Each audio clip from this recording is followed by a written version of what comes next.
আমার কোনো পছন্দ নেই, যে আমারে ভালোবাসে, যে আমারে একটা ভাঙা ঘরে রাখলেও আমি তাতে শুকর আলহামদুলিল্লাহ। আমার ঘরে এসি লাগবো না, আমি তাল পাখার বাতাস পাইলেই আমি ভাঙা।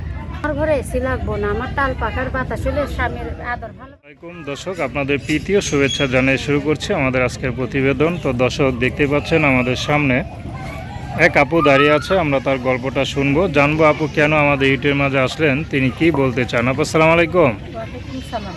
কেমন আছেন? আচ্ছা, আলহামদুলিল্লাহ। আপুর নাম কি আপনার? শ্রাবণ। শ্রাবন্তী, খুব সুন্দর নাম। শ্রাবন্তী আপা, ইউটিউবে কেন আসলেন?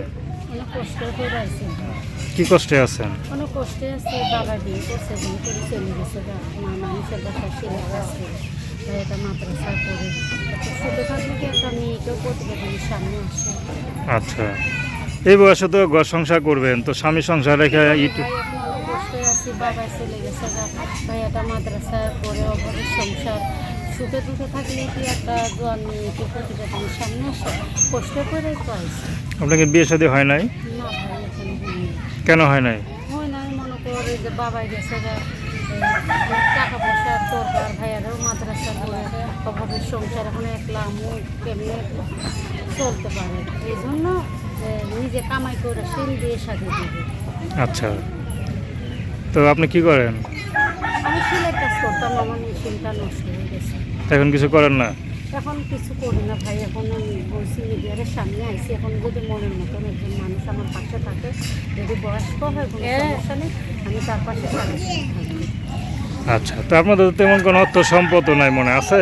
না ভাই, তো কিভাবে চলেন, কিভাবে খান? এই যে আম্মা একলাই কাজ করে মানুষের বাসায়, সেলাই কাজ করে গার্মেন্টসে, মায় কাজ করে, ওইটাই মনে কর ভাই আর মাদ্রাসার খরচ চালা আর আমার খরচ চালা।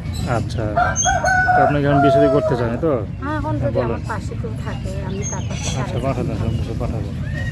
আচ্ছা, তো পড়াশোনা কত দূর করছেন? পড়াশোনা ভাইতে অল্প কিছু আর কি মাদ্রাসায় পড়ছি, করে বাবা যাও না, এখন আমার খরচ দিব না আমার ভাইয়ার খরচ দিব, এই জন্য আমি আর বেশি পড়তে পারি না। এমনি নামাজ কালাম হালকা থাকলে হালকা পাঠান, কিছু না জানি থাকলে আল্লাহ বানাই দেবেন। জানে। আচ্ছা, তো এখন আপনার সাথে কীভাবে যোগাযোগ করবো? আমার কাছে মোবাইল নাম্বার আছে ভাই। আচ্ছা, পাঠান। নাম্বার বলতে পারেন? না ভাই, আমার মুখস্থ নেই এই নাম্বার। নাম্বার কি আমি বলে দেবো? হ্যাঁ ভাই, নেই। এই নাম্বারে কি ইমো আছে? না, ইমু নাই, আমি ইমুর নাম্বার কোথায় পাবো? কেন, এত সুন্দর একটা চেহারা, কেউ কখনো প্রেম ভালোবাসা অফার করে নাই? কি করবো ভাই, এখন না থাকলে কিছু করার নাই। আব্বু চলে গেছে ছোটবেলা তুইয়া, এখন যদি মনে করো নাম্বার, এখন আমি মনে করো ফোন কিনবো না, মায় আমাকে খরচ দিব। আচ্ছা, তো কখনো মন চায় না যে একটা ক্যামেরা ফোন চালাই, মানুষ এটা দেখা মানে শখ জাগে না? শখ তো জাগে, এখন কি করবো, শখ জাগলে তো না, যদি মনের মতো জামাই হয়, সত্যি সত্যি আমার বিয়ে বসে আমার বাসা থাকে, সে আমার একটা কিনা দিব, আল্লাহ ছিলে না ঝুলা পান। আচ্ছা, তো দর্শক, আপনারা আপুটির কথা শুনলেন। তার নাম্বারটা হচ্ছে 01775299543। আমি নাম্বারটা আবার বলছি।